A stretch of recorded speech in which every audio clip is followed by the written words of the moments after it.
우리가 예수님을 믿는 것은 치유를 받는 겁니다. 생각과 마음이 치유되고 정신과 영이 치유되고 이제는 우리의 삶이 치유되어야 되겠습니다. 그러니까 전인격적인 치유죠. 우리가 예수님을 만난다는 건 정상적인 인간이 되는 겁니다. 그렇다면 정상적이지 않은 상태가 있는 거겠죠. 우리 인생에 치유받아야 될 부분이 뭐냐?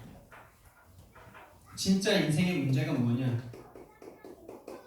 진짜 이 문제가 현장의 문제가 진짜 무엇이냐? 이거를 좀 현장에 대입해서 한번 보겠습니다. 첫 번째 드러난 문제는 시골 할아버지의 드러난 문제는 뭐였습니까? 그분의 말과 행동으로 드러났죠. 처음엔 예수님 믿겠다고 아주 진실되고 감사합니다 이러면서 막 고맙습니다 막 예배 드리고 나면 막 좋아서 막 믿고 싶은 어린아이 같은 얼굴이 막 올라오셨단 말이에요. 예배를 드리고 나면 막 이게 진짜냐는, 여러분 진짜 우리가 이 구원의 신분과 권세, 이 하나님 자녀가 되고 천국 백성이 되고 하나님 나와 함께 하시고 모든 죄가 용서되고 사단의 권세가 끝났다는 이거를 진짜 믿고 싶지 않으세요? 맞죠? 이게 진짜 내 거고 싶잖아요. 근데 너무 이게 아무 값없이 온다니까 세상 기준에 이게 안 맞는 거잖아요. 세상 기준에는 좋은 거면 좋은 것으로 값을 많이 줘야 되는데 뭐 값없이 준다니까 이게 꿈인지 생신지 맞죠? 그래서 진짜 어린아이 같지 않으면은 이걸 받을 수가 없어요. 근데 할아버지가 정말 어린아이처럼 막 웃으시더라고요. 근데 점점 시간이 지나면서 진짜 믿음을 가져야 될 때 어떻게 무슨 말을 하느냐? 나 이제 예수님 안 믿는다는 거. 난 믿는다고 말한 적이 없대요. 와 진짜 이거 뭐 진짜 뭐 하자는 건지. 말과 행동에서 처음에는 이제 말로 막 오지 말아라 막 이제 안 믿는다 막 이러다가 행동으로 막 나오는데 예배 드리는데 막 딴짓을 막 하시는 거예요. 막. 와 그걸 보는데 내가 얼마나 막 화가 올라오는지 막 진짜 이게 지금 뭐 하시는 거지 막 애도 아니시고 지금 뭐 하시는 거지 뭐 이런 생각이 막 올라오는데 와 말과 행동에서 안 믿는다. 난 이제 취미 없다 막 이런 식으로 막 얼마나 막 진짜 막 죄송하지만 막 염장을 막 놓으시는지 막 너무 막 올라오더라고요 막. 근데 그분을 붙잡고 계속 기도하면서 하나님의 마음으로 영원 사랑하는 마음으로 가니까 우리는 가서 예배를 드리고 와야 꼭 예배라고 생각하는데 진짜 영적인 세계가 맞다면 영적인 건 내가 가지고 있으면 그냥 전달되는 거기 때문에 가서 같이 밥 먹어주면 되겠구나. 이 할아버지가 외로움, 지금 할머니도 요양병원에 가 계시고 이제 연세가 88세쯤 되셨으니까 이제 인생이 얼마 안 남았다는 걸 아니까 얼마나 마음이 허무하고 더 외롭고 쓸쓸하겠어요. 계속 뭐 죽고 싶다 말하지만 다 거짓말이라는 거 알잖아요. 그러니까 이분과 함께 시간을 보내드리는 게 드려야 되겠구나라는 생각을 가지고 이제 같이 하룻밤을 자고 오는 거죠. 그런데 딱 그 숨은 문제를 이야기하신 거죠. 숨은 문제는 뭐였습니까? 숨은 문제는 두려움이었습니다. 이 신분이 바뀌는 것에 대한 두려움. 이 신분을 바꿨을 때 그 전에 있었던 그 전에 섬기던 산에 가서 기도하고 우리 할아버지가 우리 집안에 우리 친할아버지가 일찍 돌아가셔서 이 작은 할아버지가 우리 집안의 제일 큰 어른이죠. 우리 할머니도 돌아가셨으니까. 근데 그 귀신한테 이렇게 제사 드릴 때마다 뭐 지방 쓰고 뭐 이런 걸 직접 하셨던 분이에요. 그리고 두 아들 낳을 때 산에 가서 기도하고. 근데 산에 가서 기도해서 똑같이 옆마을에도 그런 사람들이 있었는데 예수님 믿었다가 세 아들이 죽어버렸어. 자기도 아들 죽을까봐 지금 두려움에 딱 사로잡혀 있는 거죠. 근데 진짜 그분의 문제는 무엇입니까? 진짜 근본의 문제는 무엇입니까? 근본 문제. 그분은 지금 자기가 하나님의 자녀가 됐다는 이 하나님을 아버지로 못 믿고 있는 게 진짜 문제죠. 하나님이 지금 아버지가 됐잖아요. 예수님을 영접하고 하나님이 아버지가 됐잖아요. 근데 이것에 대한 믿음이 없는 거죠. 이 하나님 아버지가 사단을 꺾고 사단에게서 완전히 나를 구해주실 수 있다는 게 안 믿어지는 거죠. 그러니까 사단 지금 믿고 싶어서 영접은 3번, 10년 동안 3번 이상 하셨고 예배도 드리고 싶어서 드릴 때마다 이렇게 막 그 어린아이 같은 웃음을 내가 기억하는데요. 그랬지만 이 사단에 노예되고 포로되고 속국됐던 시간이 87년이다. 그러니까 당장 이게 믿어지지가 않는 거죠. 아버지, 하나님이 아버지가 됐다는 이 믿음이 없는 거죠. 그분을 그러면 이제 저의 사역의 방향이 딱 기도의 방향이 잡히는 거죠. 아, 이 부분에 대한 두려움이 있구나. 죽음의 자식들의 죽음. 자기는 이제 곧 죽을 건데 자식들이 어떻게 될까봐 지금 자식들의 죽음. 결국에 이거죠. 죽음. 근데 뭘 못 믿는 거예요? 이미 인간은 죽어서 사단에게 노예된 상태로 죽음을 향해서 달려가고 있다는 걸 모르는 거죠. 그걸 알려요. 그게 진짜 그분에게 믿어지면 되는 겁니까? 지금 사단에게 노예된 상태라는 게 그분에게 믿어지면 되는 거 아닙니까? 근데 제가 이 부분을 예배 드릴 때마다 얘기했는데 안 들리는 거죠. 안 믿어지는 거죠. 왜요? 이 세상의 신이 믿지 아니하는 자들의 마음을 흥미케 하여. 근데 제가 같이 자면서 계속 옆에서 기도하거든요. 그랬더니 두 번 딱 잤는데 본인의 마음을 딱 이야기하는 거죠. 아들 죽일 일이 있어요 이러면서. 그리고 이제 우리 누님 남편 매형이 이제 놀러 오셨는데 장로님이시죠. 근데 이제 내가 계속 들어가고 있는 걸 보니까 할아버지에 대해서 이제 얘기를 하는 거예요. 본인도 이제 한번 가서 같이 예배도 드렸었는데 빨리 안 되지 뭐 힘들지 뭐 이런 식으로 이제 막 얘기를 하더라고. 그러면서 같이 가서 예배드릴 그 다른 곳에도 예배드리는 장소가 있는데 거기 와서 예배드려야 될 그 중요성은 모르시더라고. 장로님이 뭐 그냥 놀러 오시지 그런 전도 현장에 같이 따라갈 마음 생각이 없더라고요. 자, 우리는요 이 문제 속에 빠져 있는 사람들을 치유해야 되는데 여러분 치유의 기준이 무엇입니까? 우리는 이 죽음 속에서 사단에게 노예포로 소국되어 있는 이 사람을 구원해서 치유를 시켜야 되는데 저와 여러분이 진짜 치유가 돼야 되는데 이 치유의 기준이 뭐냐 말이죠. 먼저 서론에서 이 기준을 잡고 가야 되겠는데 많은 사람들이 교회를 다녀서 착하게 살면 된다 이렇게 생각합니다. 착하게 살려고 교회 다니지 이렇게 말을 하더라고요. 우리 누님이 그렇게 말씀하시고요. 착하게 살아야지 이제 예수님 믿었으니까 인격적으로 완성돼야지 성품적으로 예수님 닮아야지. 여러분 진짜 성품적으로 예수님 닮으라고 하나님이 말씀하신 겁니까? 나를 따라오라 그랬을 때 예수님 성품 따라오라 그런 겁니까? 예수님 성품이 그렇게 온순하지 않으셨어요. 십자가 앞에서 하나님 앞에서는 온순하셨는데 죄 앞에서는요 불같이 화를 내셨습니다. 죄 앞에서는 독사의 새끼들아 말이면서 이사 그렇죠? 채찍으로 막 치시고요. 성품적 완성이 아니에요. 인격의 완성이 아닙니다. 도덕 윤리가 아닙니다, 여러분. 도덕 윤리 기준이 아니에요. 우리가 치유된 증거는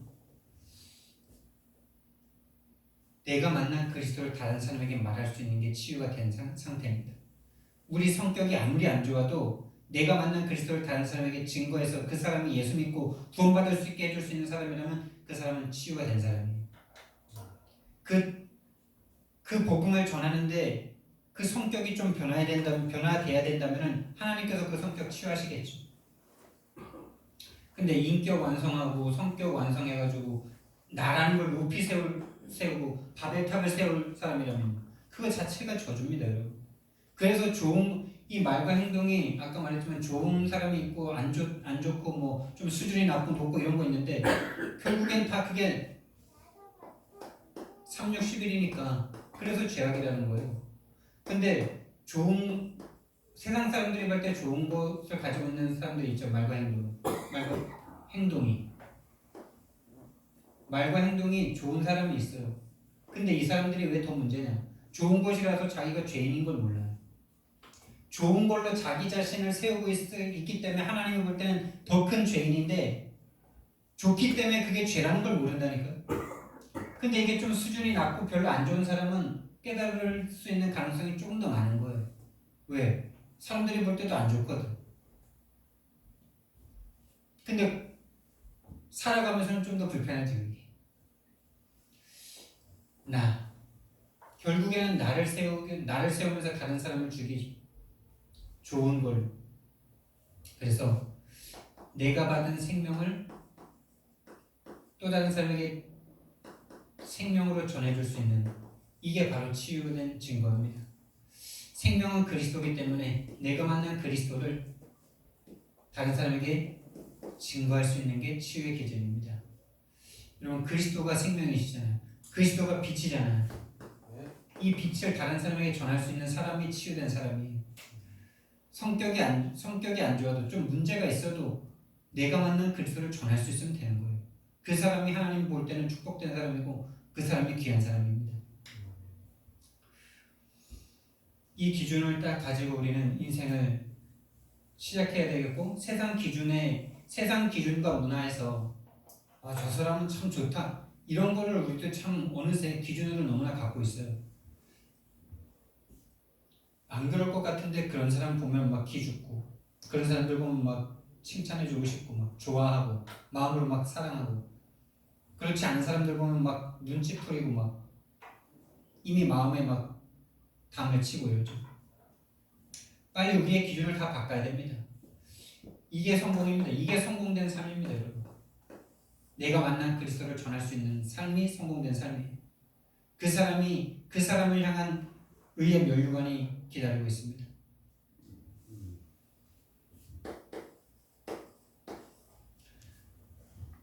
그래서 우리는 삶을 치유받아야 되는데, 그럼 우리가 생각하는 진정한 삶은 무엇입니까? 원래 하나님께서, 그러니까 진정한 삶이라면 행복한 삶이겠죠. 그러니까 진정한 삶, 제가 이 말씀을 준비하면서 한번 생각해봤어요. 진짜 진정한 삶이란 뭘까? 우리가 치유받길 원하는데 우리가 원하는 그 진정한 삶은 무엇일까? 그 삶은 원래 하나님께서 창조하신 삶이겠죠. 원래 하나님께서 우리를 창조했을 때 그 삶은 어떤 삶이었습니까?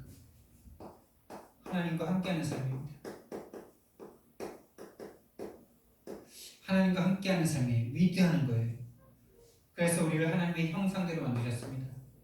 다른 말로 영적인 존재를 만들었단 말이에요.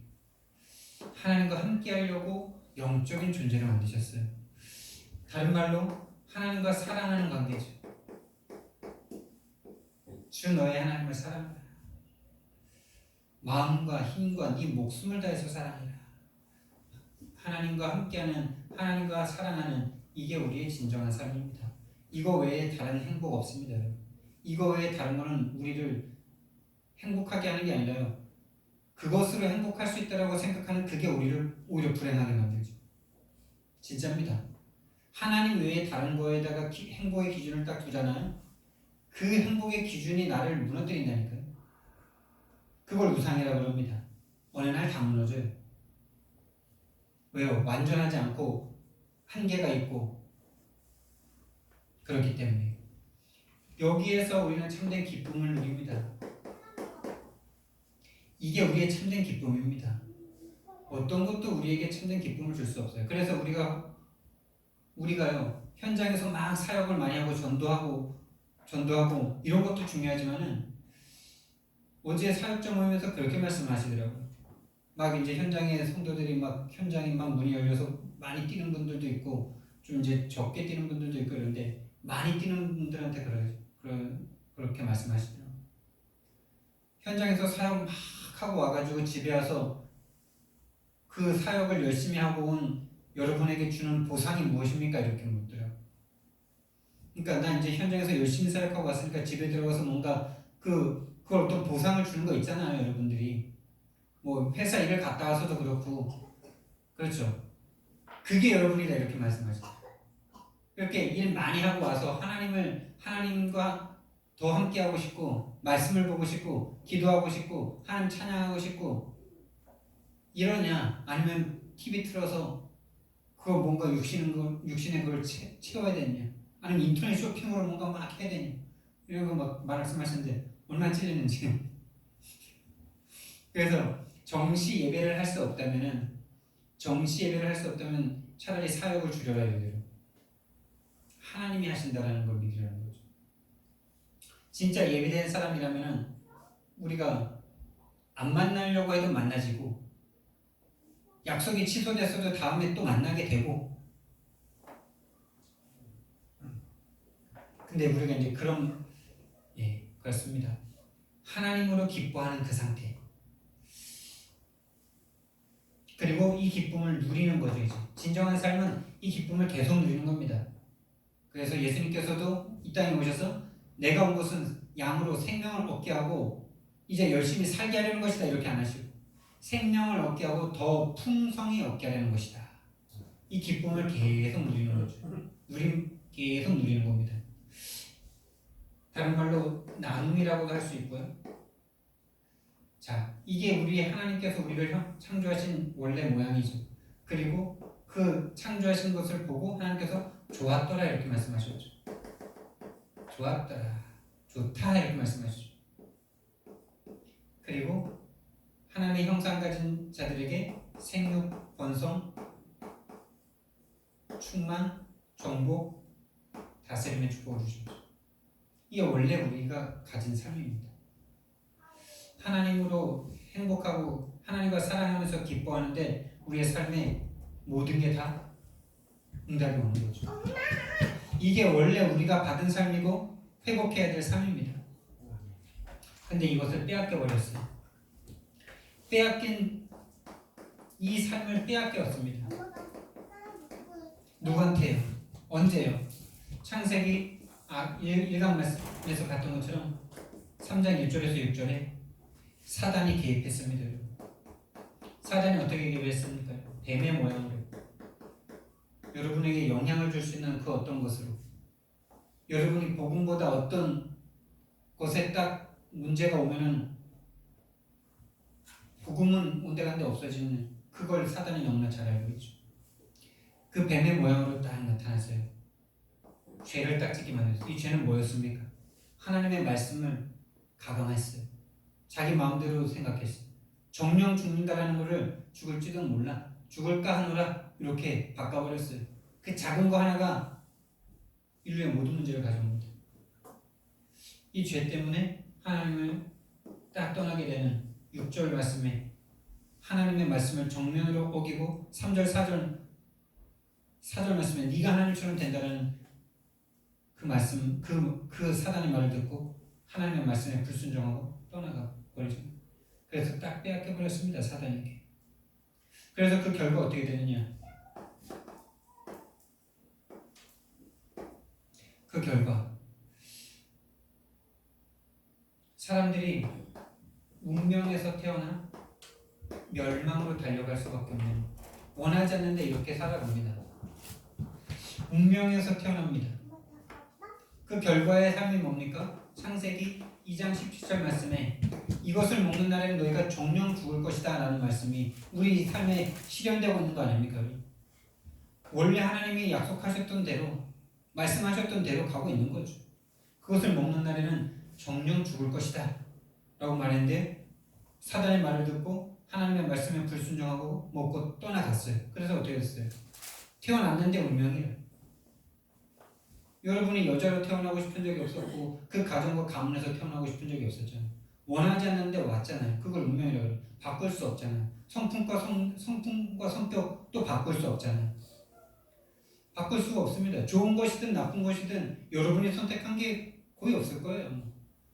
태어나면서부터 그냥 성격이 거의 준비되어 있습니다. 이거. 거의 준비되어 있어요. 그리고 멸망을 향해서 달려가죠. 난 죽고 싶지 않습니다. 모든 사람이 죽고 싶지 않아요. 근데 다 땅속으로 들어가죠. 그리고 살아가면서 좀 행복하면 좋은데 원하지 않는 저주와 재앙, 질병, 사건, 사고가 계속 터집니다. 이게 악순환이에요. 착하게 살면 복 받는다고? 거짓말하지 마세요. 세상 사람들 권선징악이라고 그러고 뭐 그러는데 그 불교 논리에 착하게 살면 다시 사람으로 태어나고 강아지로 태어나고 뭐 거짓말하지 마세요. 착할수록 오히려 사기꾼한테도 사기당해요. 착할수록 나쁜 인간들이 더 가지고 놀더라고요. 나쁜 인간들. 사단이 착하고 여린 사람을 더 갖고 놉니다. 좋은 거 가지고 있는 사람을 더 갖고 놉니다. 여러분. 원인 없는 저주와 재앙이 계속 터집니다. 그리고 뭔지 모르게 마음이 안 행복해요. 이상하게 마음이 안 행복해요. 지옥 같은 삶을 살다가 지옥으로 딱 가게 되죠. 이 하나님과 단절된 상태 속에서 완전히 하나님과 단절된 상태로 들어가는 거죠. 영원한 하나님과의 단절, 이 땅에서 하나님과의 단절, 그게 지옥입니다. 하나님 없는 것, 하나님 은혜가 없는 것, 그것이 지옥입니다. 불지옥이라고 그러는데 불이 있을 거지만은 더 정확한 의미는 하나님의 은혜가 하나도 없는 것이 지옥이에요. 단 1도 없는 것. 그래서 인간이 서로 아비규환으로 싸우는 것. 그럼 회복할 수 있는 방법은 무엇입니까, 여러분? 회복의 방법은 무엇입니까? 오늘 성경 말씀에 예수님께서 말씀하십니다. 나를 따라오라 이렇게 말씀하십니다. 나를 따라오라. 이게 회복의 방법입니다. 무엇입니까? 바로 예수님께서 이 땅에 그리스도로 오신 거죠. 예수님이 그리스도로 이 땅에 오셨어요. 창세기 3장 15절, 출애굽기 3장 18절, 이사야 7장 14절, 이걸 구약시대에 딱 예언해놓고 마태복음 16장 16절에 그리스도로 오셨어요. 왕, 제사장, 선지자.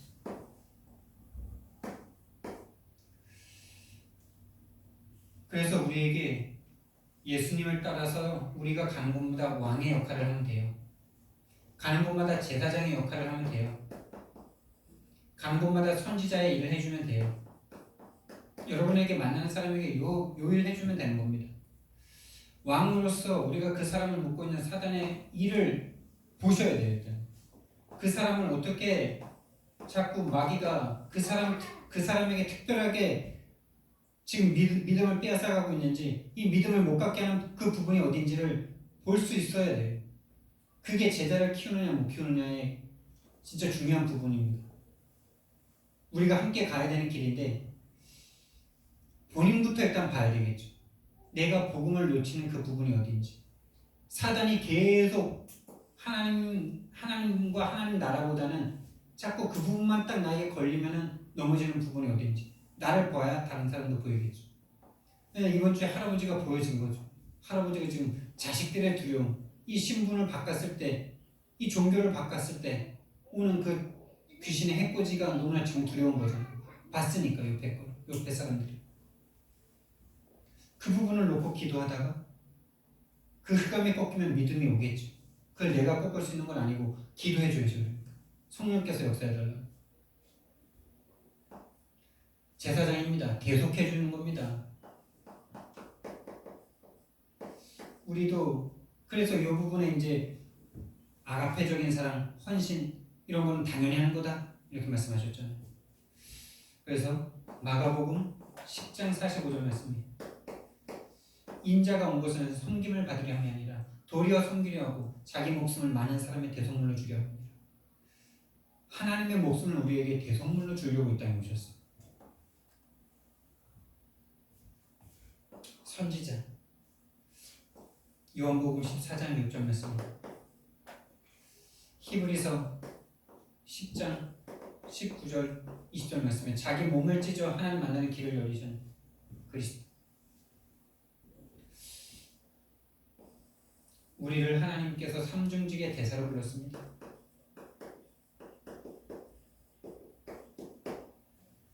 그리고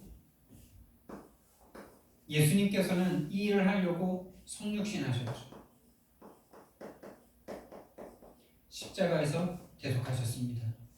부활하셔서 지금 우리와 함께 하시고 사단의 권세를 지금도 꺾고 계십니다. 자, 우리가 살아가는 동안에 문제가 있습니다.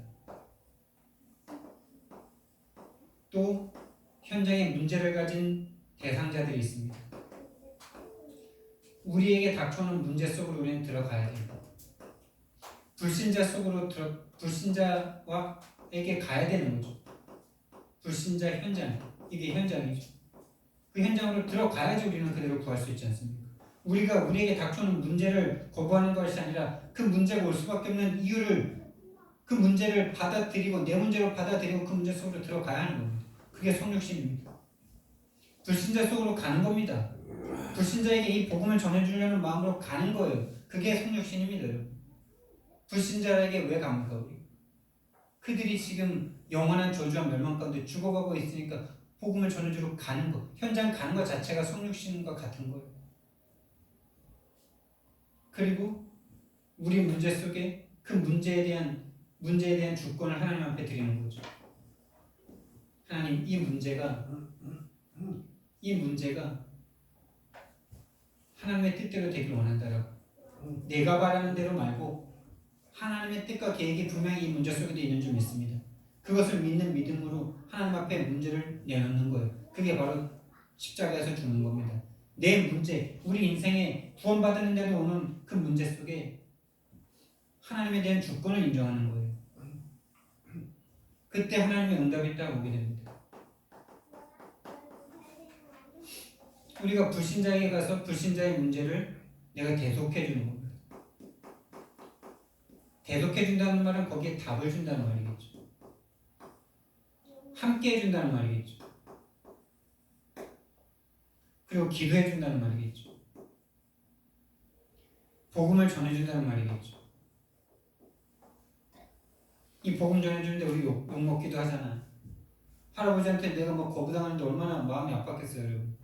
2시간을 가는데 자꾸 오지 말라 그러고 뭐 예배 드는데 막 딴짓하고 계시니까 얼마나 내 마음이 아프겠어요. 근데 예수님도 우리한테 그렇게 하셨잖아요. 우리는 예수님을 자꾸 밀어내는데 우리는 예수님은 끝도 없이 우리에게 다가오셨잖아요. 끝도 없이 우리는 예수님을 이용하려다가 마음이 낙심하면 예수님 다 버리고 이렇게 마음에서 배제해버리고 내가 원하는 대로 하고 하나님 앞에 원망이나 하고 있던 우리들을 끝까지 기다리셨잖아요. 그래서 지지난주에 제가 할아버지 옆에서 자는데 또 그 말씀을 하시는 거예요. 옆에서 왜 자꾸 난 이제 예수님 안 믿을 거고 저 윗집에 저 아줌마한테 왜 자꾸 찾아가냐는 거예요. 아니 자기 얘기만 하시면 되는데 남의 얘기까지 막 그 얘기 들을 때마다 내가 막 마음에 막 얼마나 막 올라오는지 막 그때도 막 옆에 누우셔가지고 그 소리를 하시는데 마음이 막 안 그래요? 아니 본인이 또 자고 가라 그러셔가지고 또 이렇게 자고 있는데 또 염장질을 하시는 내 마음을. 근데 그때가 이제 성금요일이었잖아요. 예수님이 우리를 위해서 십자가 지신 그 날을 기념하는 날이죠. 하나님 내 마음에 은혜를 주시는 거예요. 그래. 예수님을 끝까지 거부하고 밀어내고 배반하고 원망하는 날을 기다려주시고 사랑해주시고 참아주셨지. 그 날을 기념하는 오늘 내가 그 일을 하고 있으니 얼마나 감사하고 그 생각을 딱 주시니까 마음이 싹 다 풀려버리더라고요. 할아버지한테 괜찮아요 할아버지 괜찮아. 기회를 주는 거예요. 우리는 기회를.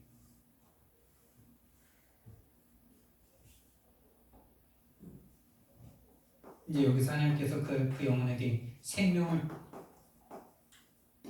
주시는 건 하나님의 일이겠죠.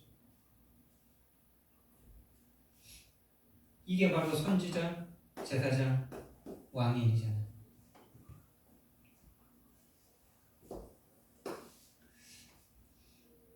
자, 치유된 자는 이제 잘 먹고 잘 사는 게 아니라요. 하나님의 사명을, 예수님의 사명을 받은 사람들입니다.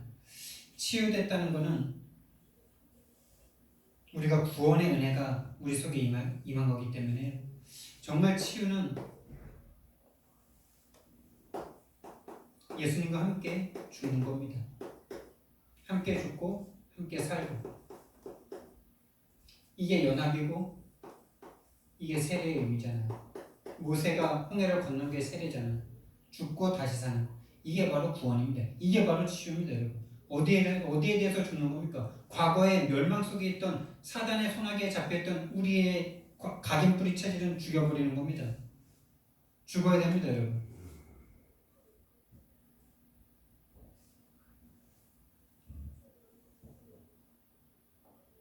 우리의 멸망의 상태에서 영생으로.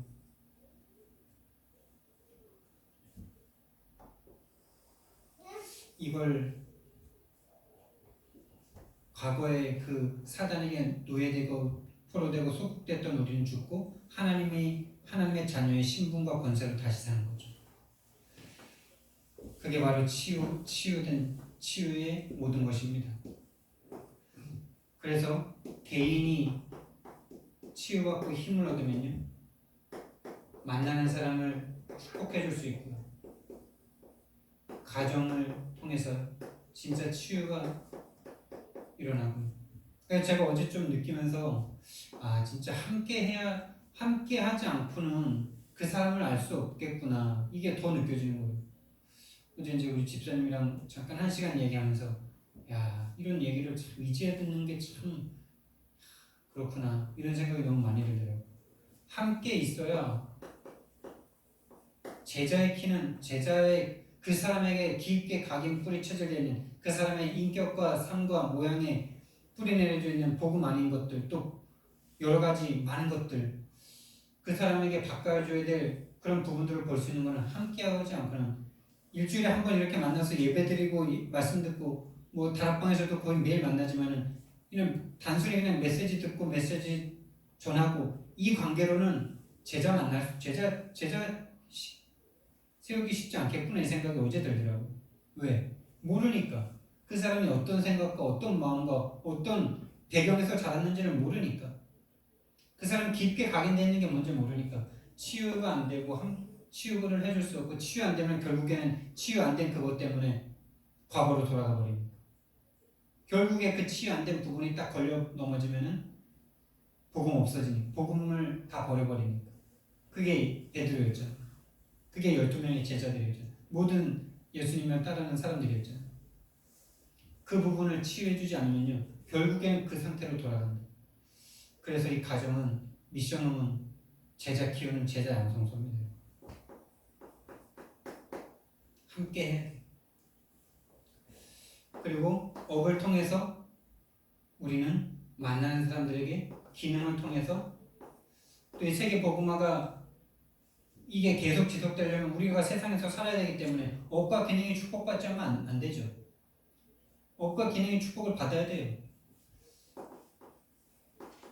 그리고 이 기능을 통해서 다른 사람에게 전달하는 거죠. 지역의 사람들을 만날 수 있는 진짜 중요한 현장 아닙니까? 그리고 그래서 결국에 이 5가지를 통해서 지역의 문화를 바꾸는 거죠. 어떤 문화? 흑암의 문화, 사단의 문화, 세상의 문화. 복음 아닌 다른 것으로 형성되어 있는 그 문화를 복음으로 바꾸는 한 사람 한 사람이 나오면 여러분, 지역이 바뀌는 겁니다. 지역 문화.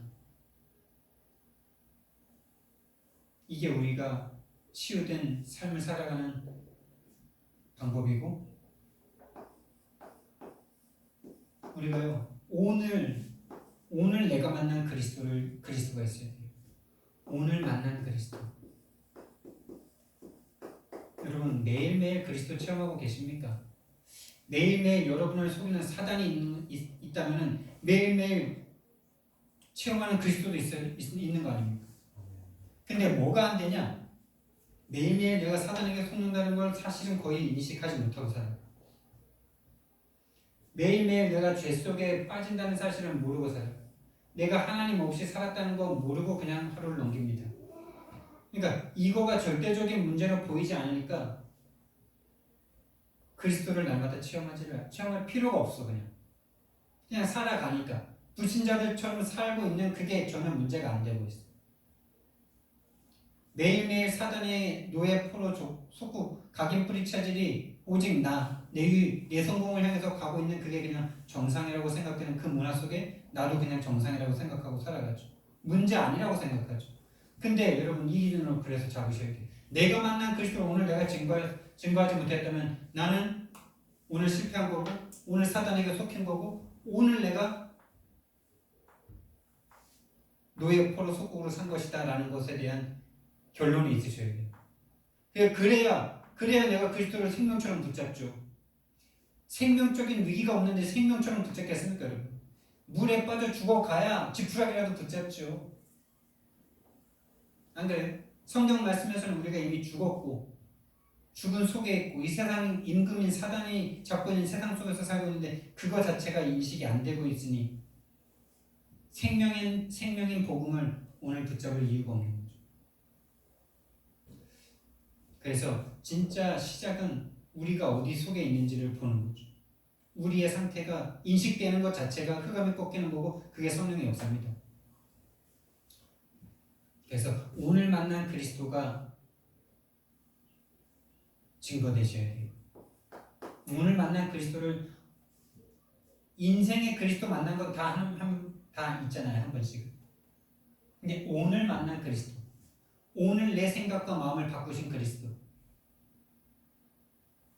그 그리스도가 증거되는 삶이 시작되기를 예수님 이름으로 축원드립니다. 그래서 그 시간을 가지셔야 돼요. 매일 그리스도 누리는, 다른 말로 그리스도를 누린다는 말은 이 그리스도가 필요한 문제부터 누리는 거 아닙니까? 문제 인식, 이 모든 것, 그리고 그리스도를 통해서 받은 축복, 신분과 관세, 이걸 누리는 시간, 서밋 타임을 꼭 가지셔야 돼요. 요즘에 날씨가 좋아가지고 집에 있으면 기도가 잘 안 되는데 이렇게 밖에 밤에 이렇게 1시간씩 도니까 참 좋더라고요. 밤에 나가니까 뭐 밤에 전도하면 이상하게 쳐다보니까 전도하지 마시고 기도 한 바퀴 하고 오니까 좋더라고요. 좀 추워가지고 좀 그런 건 있었는데 좋더라고요. 그리고 우리가 빨리 3가지 소통이 돼야 돼요. 우리 함께교회가 지금 숫자가 적은 게 아니고요. 말씀 전도자들이 계속 주시는 말씀이 지금이 딱 좋다. 지금이 하나님이 주신 최고의 선물이다. 라고 말씀하셨는데 정말 맞는 말씀이고요. 정말 저와 여러분이 어제 말씀에서도 말씀하신 것처럼 이 언약 가진 한 사람이면 된다라고 말씀하셨습니다. 그래서 많은 사람이 없는 것에 대해서 생각하지 마시고 나 한 사람이면 된다. 그리고 복음 하나로 그리스도 이 한 분으로 만족할 수 있는 한 사람이면 된다. 그래서 그리스도로 행복한 나 자신이 되시면 되고요. 그리고 우리가 지금 계속 말씀, 복음이 소통돼야 돼요. 복음은 지식이 아니잖아요. 여러분이 어떤 말씀을 받았는지, 어떤 말씀을 잡았는지 보다 중요한 게 그 지식적인 것을 소통하는 게 아니라 그 복음이 나에게 어떻게 생명이 됐는지를 나누는 시작이 돼야 돼요. 그러니까 생명이 됐다는 말은 뭡니까? 이 복음을 듣기 전에 죽어있던 나의 생각과 나의 영이 이번 주 오늘 강단을 통해서 강단 말씀을 들었더니 그 문제에 대한 해답이 나오고 그 문제와 갈등과 사건이 왜 복음을 통해서 생명이 될 수밖에 없는 축복이었는지가 나와지는 게 생명을 얻은 거겠죠. 그게 오늘 만난 그리스도 아닙니까? 그냥 이 말씀 좋다, 이 말씀 좋았다 이거 말고요. 그건 한 주 지나면 다 없어지잖아요. 그 말씀을 통해서 내가 생명을 얻게 되는 거예요. 생명이라는 말은 그러니까 하나님과 그 그리스도가 답이 됐다. 그 그리스도가 나에게 적용됐다. 이런 거겠죠. 그리고 기도가 소통이 돼야 돼요. 그 복음이 내 생각과 마음을 바꾸는 거. 생각과 마음이 육신적인 생각과 마음이 멈춰진 거. 그리고 현장 포럼이 돼야 되는데 현장 소통이 돼야 되는데 이 과정을 통해서 변화된 오현장, 오행장 중에서도 우리가 소통할 수 있는 거는 이제 가장 먼저는 개인이 진짜 변화됐다면은 만남 속에 전달되겠죠. 진짜 개인이 변화가 왔다면 가정 속에 전달되겠죠. 업에 뭔가 달라지겠죠. 기능. 내가 행복해지는데 기능에 영향이 오죠, 당연히. 그리고 이제 가장 계속 그게 지속되다 보면 지역의 문화까지 바꿀 수 있는 상태가 되는 거겠죠. 그래서 여러분들이, 저와 여러분이 빨리 이걸 회복해야 돼요. 복음, 기도, 현장에 소통돼야 돼요. 그래서 우리는 매일 증인의 삶에 도전해야 됩니다. 어떤 증인?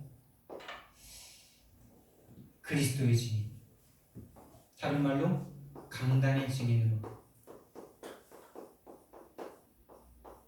강단의 증인이 되겠다라는 이 여기에 좀 뭐라 그럴까요? 생명을 걸고 잡으라 그랬는데 이 부분에 한번 좀 우리가 도전해봐야 되지 않겠나 싶습니다. 그래서 정말 생명 걸고 난 이번 한 주간에 1강, 2강 주신 이 말씀을 내 삶에 정말 이렇게 복음 기도 현장으로 적용해서 생명처럼 붙잡고 이거에 대한 전달자로. 그래 전달했는데 진짜 이 복음으로 내가 먼저 힘을 얻는 건 일단 기본이고 다른 사람에게 전달해서 정말 내가 이 복음을 전달하는 내 주변의 사람들에게 이 말씀 운동의 장을 여는 조장의 역할을 먼저 해야 됩니다. 그래서 우리 사모님도 그렇고 여기 계신 모든 분들이 이 조장의 역할을 내가 해야 됩니다. 내가 가서 당장 가서 말씀 전하는 사역자가 되려는 생각도 좋은데 말씀을 들으려는 사람들을 모아서 다락방을 열어야 되겠다 라는 생각으로 한번 먼저 조장의 역할부터 한번 시작해 보시길 바랍니다. 그러려면 일단 저와 여러분들이 이 강단 말씀을 통해서 생명을 얻는 이 시작이 돼야 되겠죠. 그것은 자연스럽게 전달이 될 줄 믿습니다. 그래서 진짜 우리의 삶이 치유되어지고 예수님이 나를 따라오라 내가 너희로 사람을 낚는 어부가 되게 하리라 이렇게 말씀하셨는데요. 사람을 정말 살릴 수 있는 그런 전도자의 삶이 시작되기를 예수님 이름으로 축원드립니다. 사랑의 하나님 은혜와